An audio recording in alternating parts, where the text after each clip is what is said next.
Good morning, students. Hope you did the homework. Before we begin the next topic, let us check the answers. First question, what is the theme of our lesson? We should appreciate our past. Question 2, how did the English East India Company subdue the Indian princes? Answer, Indian princes were divided and fought one another. Very often they sought the help of East India Company. As a result, they became weak. By this divide and rule policy, the British Company subdued them all one by one. Question number 3. Who is artisans? Why do you think the artisans suffered? Answer. An artisan is a skilled manual worker. The artisans suffered because the British were extracting very high taxes from them. Moreover, machine-made goods imported from Britain, so their business ruined.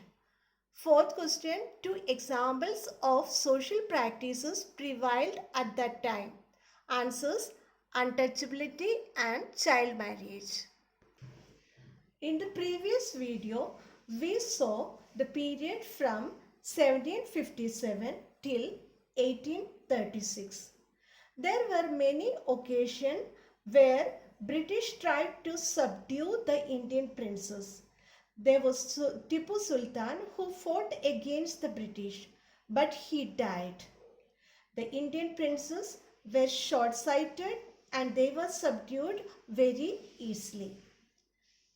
There came the difference of opinion amongst the Indians. Some thought British were helping them, while others thought British were enslaving them. Let us see the fourth part of our lesson, Ram Mohan Roy from 1772 to 1833. Ram Mohan Roy, a learned man from Bengal, understood what was wrong with the country. Let us not despise ourselves. Our ancient culture is great and we are capable of greater achievements. We must first reform our society. Superstitions have been ruining us. He tried to reform the society. He told his wife Uma, cows are of different colors, but the color of their milk is the same. Different teachers have different opinions, but the essence of every religion is the same. He was attracted by science and modern knowledge. Knowledge should be practical and scientific. He crossed the seas and went to England to see what made the British powerful. There he told them, "We accept you as rulers and you must accept us as subjects. But you must remember the responsibility of a ruler owes to his subjects." He went to England and there he reminded the British that rulers too had a duty towards their subjects. He started newspapers, but the suspicious British stopped them in 1823.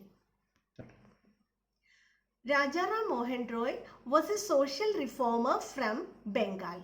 He understood what was wrong with the country.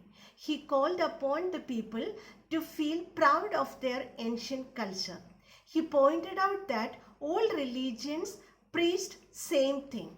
He understood the importance of science and modern knowledge.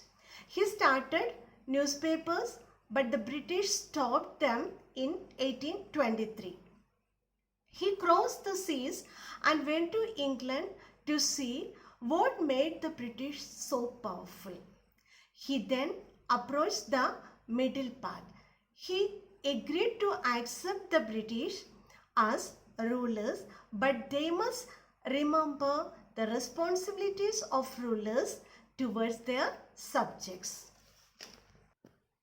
Now let us turn to the fifth part oppression from 1765 to 1835. But the British continued to oppress Indians. In 1818, they had passed Regulation 3rd. Under it, an Indian could be jailed without trial in a court. All the time, British officers in India drew big salaries and also made fortunes in private business. By 1829, Britain was exporting British goods worth 7 crore rupees to India. The British prospered on the company's loot while Indian industries began to die. Governor General Bentinck reported by whom the bonds of cotton weavers are bleaching the plains of India. This statement refers to the fact that the manual cotton weaving has become a dying art in our country. This line talks about the cotton weavers losing their job and their misery, painting a sad picture in the plains of India. From 1765 to 1835, the British continued to oppress Indians. In 1818, they passed a resolution under which an Indian could be jailed without trial. The British officers in India drew huge salaries and also made fortune in private businesses. As a result, British prospered while Indian industries began to decline.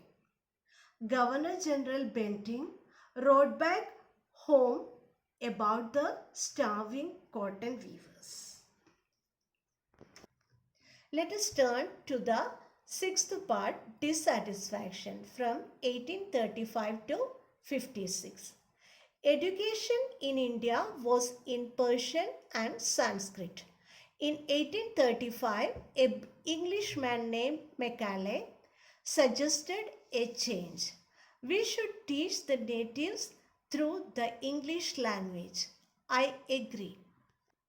English education produced clerks to whom the British gave petty jobs under them. Incidentally, it also produced a new generation of intellectuals. We must educate our brothers and try to improve their material conditions. For that, we must convey our grievances to the British Parliament. By 1856, the British had conquered the whole of India. Now you can see the map of India in 1856. The yellow area representing on the map belong to the princely states, whereas pink area belonged to the British. They cared little about the needs of Indians. Our kings have become puppets and we have lost our old jobs and lands. They are converting our brothers.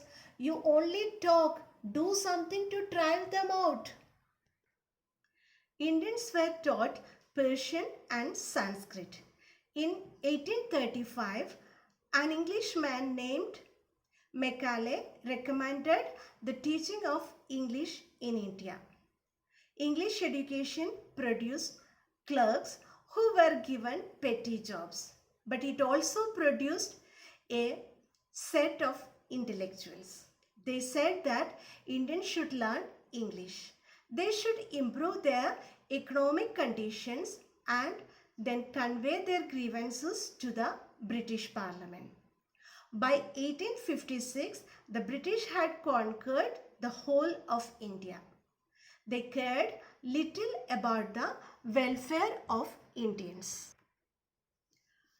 Indian kings and rulers became puppets of the British. The British had lost all jobs and land. They felt the need to drive the white man out. Now, see the questions for your homework. Question number 1. The person who recommended the introduction of British education in India. Second question. In what ways did the British officers exploit Indians? Do the homework. In the next video, we will do the last 3 parts. Till then, bye.